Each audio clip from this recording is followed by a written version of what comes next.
What causes diabetes type 2?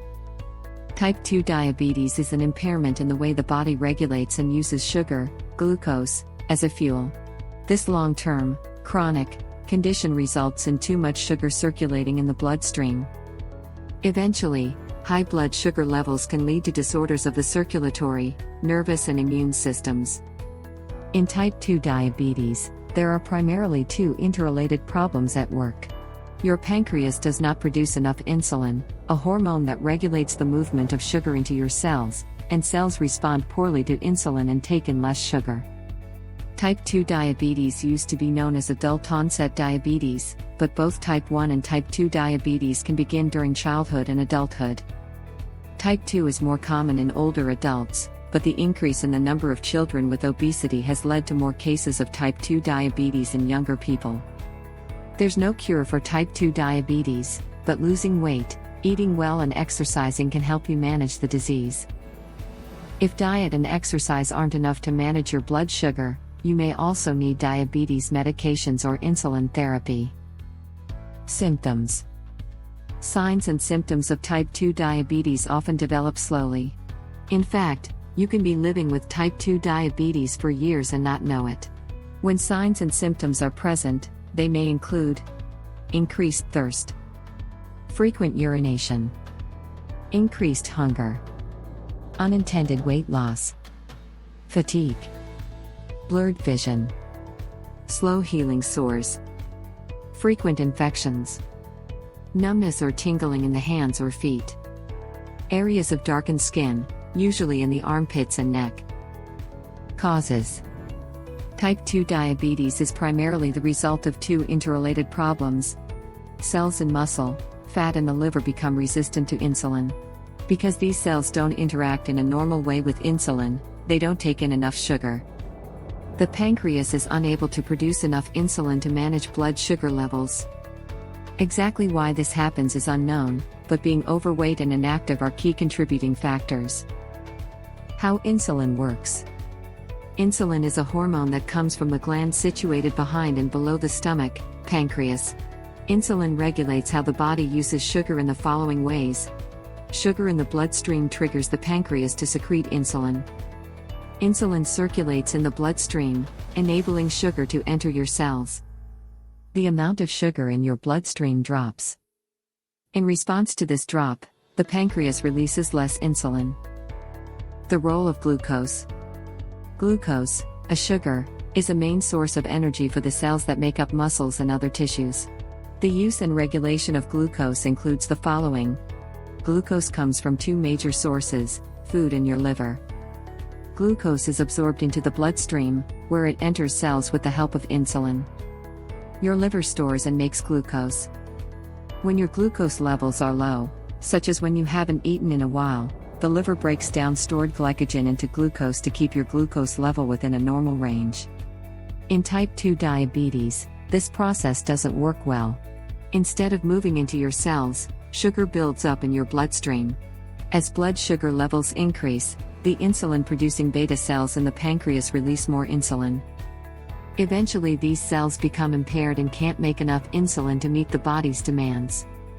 In the less common type 1 diabetes, the immune system mistakenly destroys the beta cells, leaving the body with little to no insulin. Risk factors. Factors that may increase your risk of type 2 diabetes include weight. Being overweight or obese is a main risk. Fat distribution. Storing fat mainly in your abdomen, rather than your hips and thighs, indicates a greater risk. Your risk of type 2 diabetes rises if you're a man with a waist circumference above 40 inches, 101.6 centimeters, or a woman with a measurement above 35 inches, 88.9 centimeters. Inactivity. The less active you are, the greater your risk. Physical activity helps control your weight, uses up glucose as energy and makes your cells more sensitive to insulin. Family history. The risk of type 2 diabetes increases if your parent or sibling has type 2 diabetes. Race and ethnicity.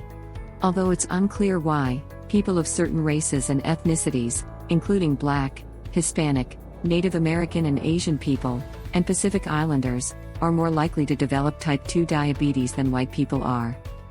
Blood lipid levels. An increased risk is associated with low levels of high-density lipoprotein, HDL, cholesterol, the good cholesterol, and high levels of triglycerides. Age. The risk of type 2 diabetes increases as you get older, especially after age 45. Prediabetes. Prediabetes is a condition in which your blood sugar level is higher than normal, but not high enough to be classified as diabetes. Left untreated, prediabetes often progresses to type 2 diabetes. Pregnancy-related risks. Your risk of developing type 2 diabetes increases if you develop gestational diabetes when you were pregnant or if you gave birth to a baby weighing more than 9 pounds, 4 kilograms. Polycystic ovary syndrome. Having polycystic ovary syndrome, a common condition characterized by irregular menstrual periods, excess hair growth and obesity, increases the risk of diabetes. Areas of darkened skin, usually in the armpits and neck. This condition often indicates insulin resistance. Complications. Type 2 diabetes affects many major organs, including your heart, blood vessels, nerves, eyes and kidneys. Also, factors that increase the risk of diabetes are risk factors for other serious chronic diseases. Managing diabetes and controlling your blood sugar can lower your risk for these complications or coexisting conditions, comorbidities. Potential complications of diabetes and frequent comorbidities include heart and blood vessel disease. Diabetes is associated with an increased risk of heart disease, stroke, high blood pressure and narrowing of blood vessels, atherosclerosis. Nerve damage, neuropathy, in limbs. High blood sugar over time can damage or destroy nerves, resulting in tingling, numbness, burning, pain or eventual loss of feeling that usually begins at the tips of the toes or fingers and gradually spreads upward. Other nerve damage. Damage to nerves of the heart can contribute to irregular heart rhythms. Nerve damage in the digestive system can cause problems with nausea, vomiting, diarrhea or constipation. For men, nerve damage may cause erectile dysfunction. Kidney disease. Diabetes may lead to chronic kidney disease or irreversible end-stage kidney disease, which may require dialysis or a kidney transplant. Eye damage. Diabetes increases the risk of serious eye diseases, such as cataracts and glaucoma, and may damage the blood vessels of the retina, potentially leading to blindness.